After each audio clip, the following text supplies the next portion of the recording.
Now, let me show you how we can get you more customers and increase your sales by using information you already have.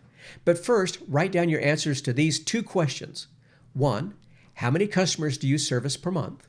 And 2, what's the average yearly revenue per customer? Here's an example of a company situation prior to adding our reputation services. Out of a customer base of about 3,000 people, they only had a few reviews online. They were good reviews, but they just had a handful. So what we did was we created an online custom feedback form and contracted all of their customers for them via email, thanking them for their business and asking if they would please take a quick minute using the online form to tell us what they thought about our products and our services. Can you guess how many 5-star reviews they got back in their first 2 weeks? They got 160 5-star reviews, which our system now uploads one per day to their website and to their social sites like Facebook, Twitter, Google+, Pinterest, LinkedIn, Instagram, and more.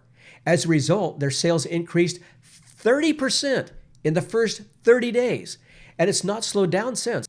They even had to acquire an additional building and add more staff, and have had 2-month backlog on new orders. 2 months backlog.